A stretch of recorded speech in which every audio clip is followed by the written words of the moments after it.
सबको जय मसीह की। प्रभु यीशु के सुंदर नाम में आप सबको बहुतायत से आशीष मिले। मेरे प्रियो भाई और बहनों, आज मैं फिर आपके सामने उत्पत्ति का अध्ययन लेकर आई हूँ, जिसमें मैं आपको भी सिखाती हूँ और खुद भी एजुकेट होती हूँ और खरी शिक्षाओं के साथ बारीकी से उन चीज़ों को सामने लाती हूँ। पिता परमेश्वर की दया से, प्रभु यीशु मसीह की दया से, पवित्र आत्मा की लीड में उन सच्चाइयों को जो आपने कभी सुनी ना हो। हाँ, मसीह मंथन बैठक के सदस्यों ने उस शिक्षा को लिया है, लेकिन जो उस शिक्षा में नहीं है, खरी शिक्षाओं में नहीं है, एक्सक्यूज मी, उनके लिए मैं कहना चाहती हूँ कि आप इस अध्ययन को ज़रूर करके, इस वीडियो को ज़रूर करके देखिए और उत्पत्ति का अध्ययन लीजिए, जेनेसिस का अध्ययन लीजिए और एजुकेट होइए। तो मैं आपके सामने उत्पत्ति उसका 3 अध्याय उसका 5वां पद, जेनेसिस चैप्टर 3 वर्स 5। आपको मैं बताना चाहती हूँ कि उस वक्त उस जगह कौन टीचिंग दे रहा है, कौन सिखा रहा है हवा को। उस वक्त धूर्त सांप उसे सिखा रहा है। क्या सिखा रहा है? आइए हम अपनी अपनी बाइबल खोल लेते हैं और मैं विश्वास करती हूँ कि मेरे परमेश्वर ने आप सभी को भला चंगा रखा होगा। जब कभी भी आपके हाथ ये वीडियो लगे, इसे ज़रूर करके देखिएगा और एजुकेट होइएगा। उत्पत्ति उसका 3 अध्याय उसका 5वां पद, जेनेसिस चैप्टर 3 वर्स 5। वरन परमेश्वर आप जानता है कि जिस दिन तुम उसका फल खाओगे उसी दिन तुम्हारी आंखें खुल जाएगी और तुम भले बुरे का ज्ञान पाकर परमेश्वर के तुल्य हो जाओगे। तो देखो मेरे प्रियो कि किस तरह से शैतान हवा को, आदम को फंसाना चाहता है कि जिस दिन तुम उस फल को खाओगे तुम्हारी आंखें खुल जाएगी। अगर हवा और आदम वचन में मजबूत होते तो वो बिल्कुल साफ इनकार कर देते, लेकिन वो वचन में मजबूत नहीं थे, इसलिए उन्होंने लूसीफर की बात को माना। तो ये किसकी टीचिंग है? ये लूसीफर की है और ये बोल रहा है तुम्हारी आंखें खुल जाएगी और तुम परमेश्वर के तुल्य हो जाओगे। हम सब की आंखें खुल जाएगी कब? आत्मिकता में, और हम उसके बेटे बेटियां बन जाएंगे। ये सोच और ये वचन हवा और आदम को पता होना चाहिए था। इस बात को पौलुस भी कहता है कि जब तक तुम मसीह की का रूप ना बन जाओ तो मैं जच्चा जैसी पीड़ा सहता रहूंगा। क्योंकि उसको भी चिंता थी कि जिस तरह से लूसीफर ने आदम और हवा को फंसाया, उसी तरह से उस वक्त कुरिन्थियों की कलीसिया को वो भरमा रहा था, बहका रहा था। तभी तो कुरिन्थियों की कलीसिया गलत शिक्षा पा रही थी। जिस तरह से वहाँ गड़बड़ी थी भाषाओं को लेकर, जिसका कोई अर्थ नहीं है, जिसका कोई मतलब नहीं है ना। रा रा रा शा बाबा बाबा करते रहते पिता परमेश्वर, इसका तो कोई अर्थ नहीं है। इस बात से वो चिंता था, उसको इसकी बात की चिंता थी कि ये जो शब्द का अर्थ नहीं है वो कैसे बोल रहे हैं। और बहुत सी ऐसी गड़बड़ी थी जिसको पौलुस लेकर बहुत चिंतित था। तभी तो वो कहता है कि मैं जच्चा जैसी पीड़ा को सहन करता हूँ। लेकिन उसका एक तरीका था। लूसीफर क्या कह रहा है? फल खाओ और परमेश्वर बन जाओ, फल खाओ तुम्हारी आंखें खुल जाएगी, फल खाओ ज्ञान को बढ़ाओ। जबकि यीशु परमेश्वर, पिता परमेश्वर, पुत्र परमेश्वर, पवित्र आत्मा परमेश्वर ने ये नहीं कहा, जिसको मैं कहता हूँ कि इसको कहते हैं शैतान का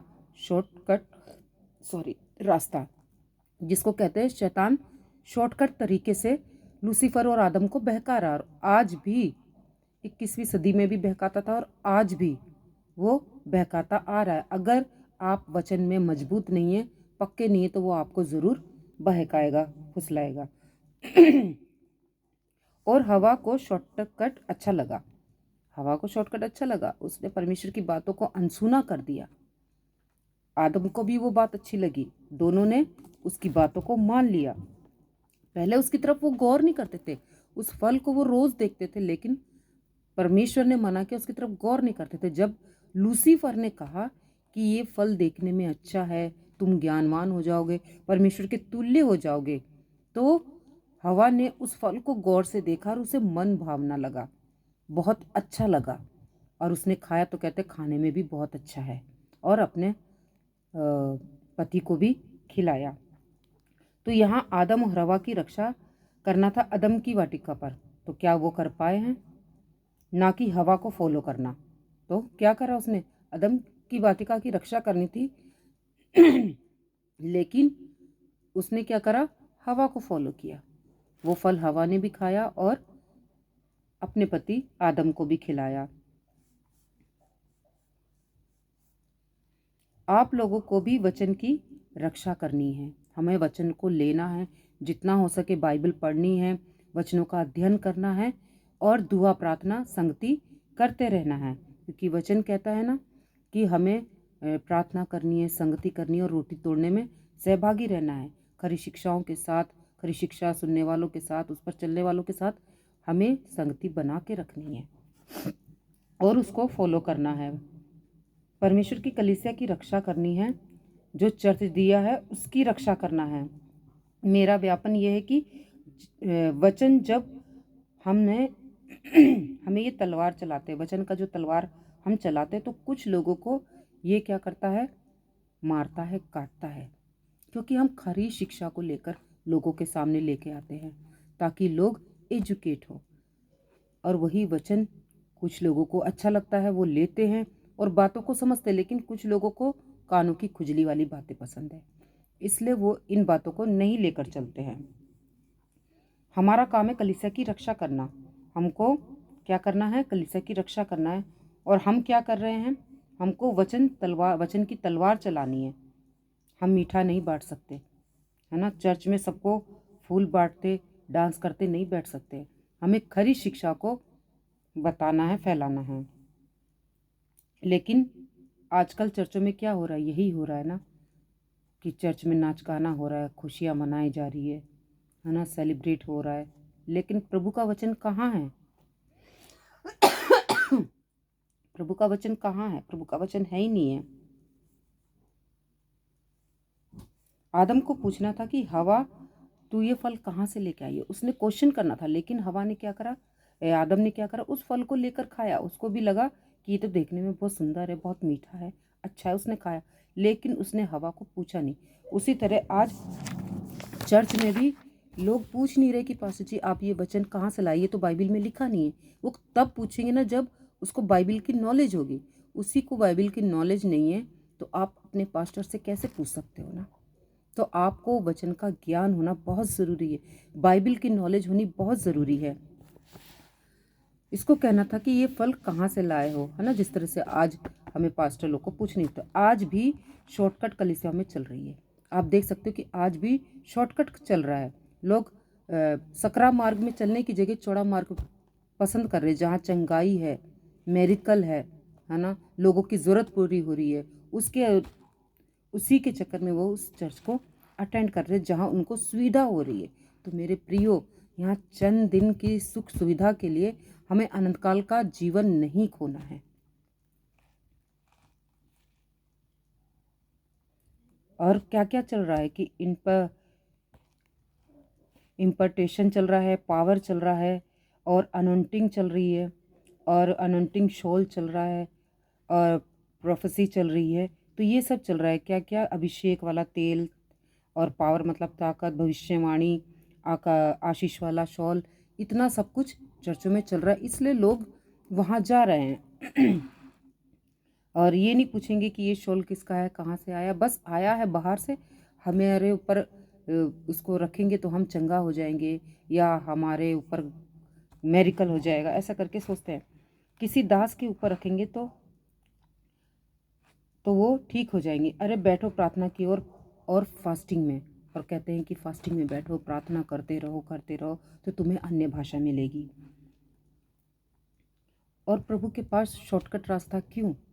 हमें दुख उठाना है। साफ पौलुस वचन में कहता है कि दुख उठाओ और उस क्रूस को लेकर चलो जो प्रभु यीशु लेकर चलते थे। उसने कहा कि अपने माता पिता का, अपने परिवार का इनकार करो और उसकी खोज में रहो और उसके पीछे चलो।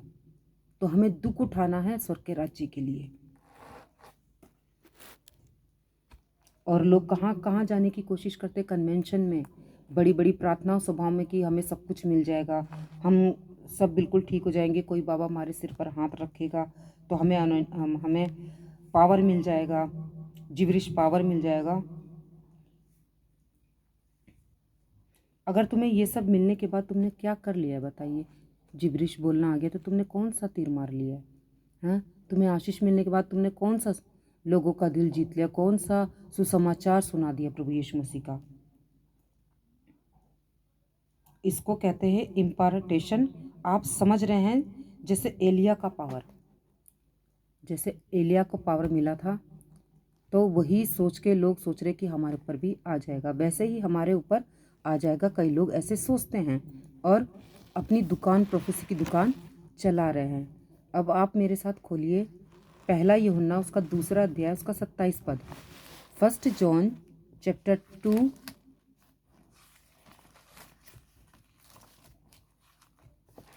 1 जॉन चैप्टर 2 वर्स 27। परंतु तुम्हारा वह अभिषेक जो उसकी ओर से किया गया तुम में बना रहता है, और तुम्हें इसका प्रयोजन नहीं कि कोई तुम्हें सिखाए, वरन जैसे वह अभिषेक जो उसकी ओर से किया गया तुम्हें सब बातें सिखाता है, और वह सच्चा है, झूठा नहीं। और जैसा उसने तुम्हें सिखाया वैसा ही तुम भी उसमें बने रहो। तो वचन साफ कहता है कि हमें उसी तरह से चलना है ना।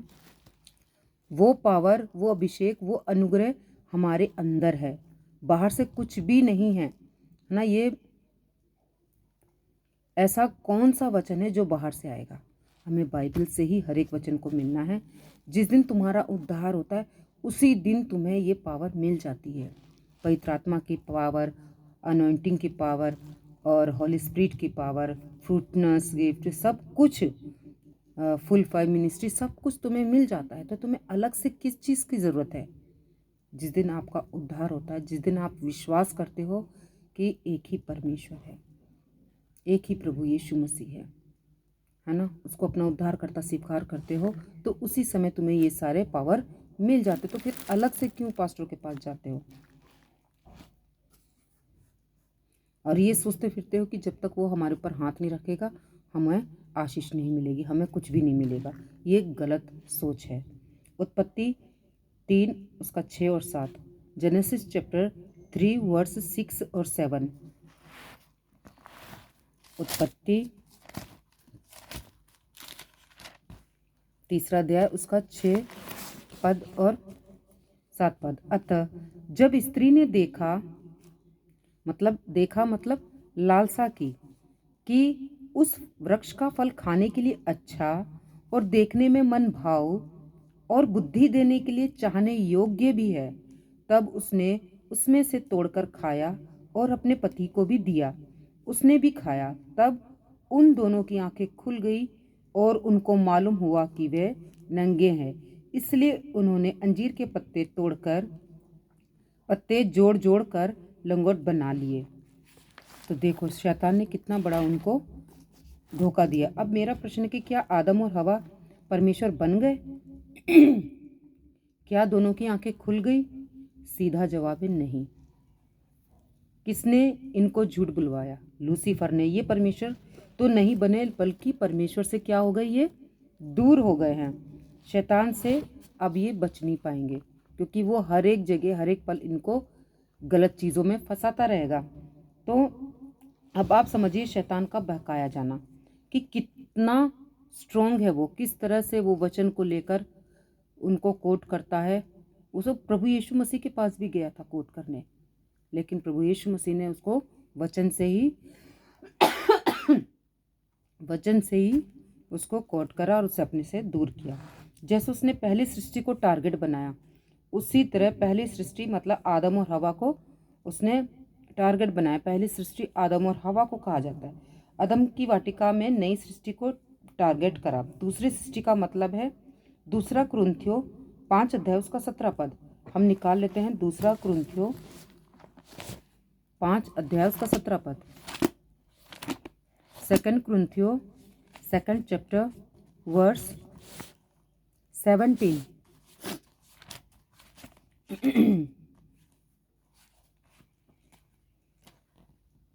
17 पर। इसलिए यदि कोई मसीह में है तो वह नई सृष्टि है, पुरानी बातें बीत गई है, देखो सब बातें नई हो गई है।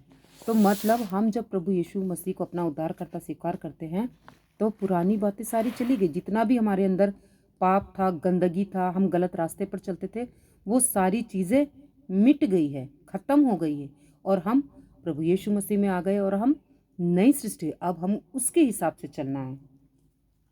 जो मसीह में है वो नई सृष्टि यानी कलीसिया। जितना गुस्सा शैतान को पहली सृष्टि से था उतना गुस्सा उसको आज भी है, क्योंकि जो अधिकार, जो पद लूसीफर का था, वो पद अधिकार आज हमारा है। प्रभु यीशु की आराधना करना, स्तुति करना, उसके वचन के अनुसार चलना है। तो उसको चिढ़ है कि जो मैं करता था आज वो इंसानों को मिल गया, और वो नहीं चाहता कि कोई भी परमेश्वर के पास, परमेश्वर के करीब जाए। शैतान ने पहली सृष्टि को वचन में फंसाया और नई सृष्टि को भी वो क्या कर रहा है, वचन में ही फंसा रहा है। तो अब एक प्रश्न, शैतान ने हवा को क्यों टारगेट किया? अब आप सोच रहे होंगे कि ये औरत है, शायद इसलिए टारगेट किया है। शैतान ने औरत समझ के टारगेट नहीं किया, बल्कि जो कोई भी, वो औरत हो या आदमी हो, बच्चा जो भी हो, अगर वचन में कमज़ोर है तो उसको टारगेट वो बनाएगा, क्योंकि वही व्यक्ति उसकी बातों में आ जाएगा जिसको वचन का ज्ञान नहीं है। तो मेरे प्रियो, मेरे भाई और बहनों, मैं यही कहना चाहती हूँ, आपको वचन में स्ट्रॉन्ग होना है, मजबूत होना है, तभी आप शैतान की काली शक्तियों को अपने से दूर कर सकोगे।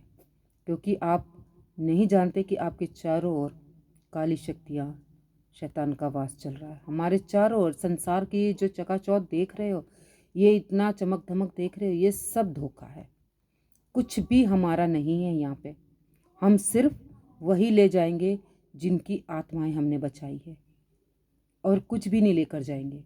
तो मेरे प्रियो, जितना हो सके बाइबल पढ़िए, वचनों का ज्ञान रखिए। आप जितना भी बिजी हो, टाइम निकालिए बाइबल पढ़ने के लिए। वचन को अच्छे से समझिए, कॉन्टेक्स्ट में पढ़िए, उसको सही तरीके से इंटरप्रेट करिए।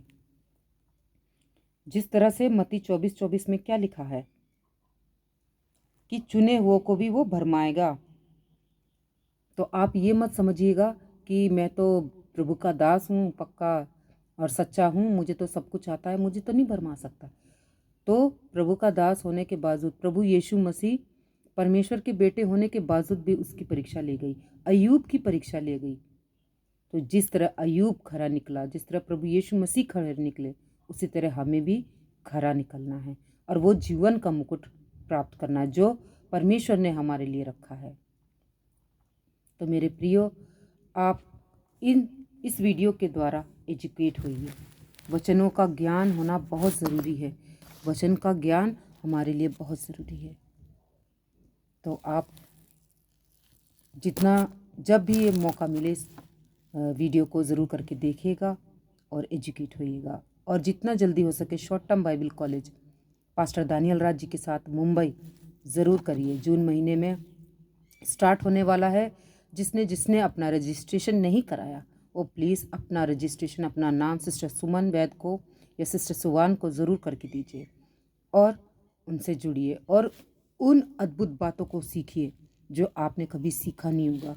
एजुकेट होइए, मजबूत होइए वचन में और औरों को भी सिखाने वाले, समझाने वाले बने। हमारा एक ही मकसद है, परमेश्वर का राज्य बढ़े। तो सबको जय मसीह की।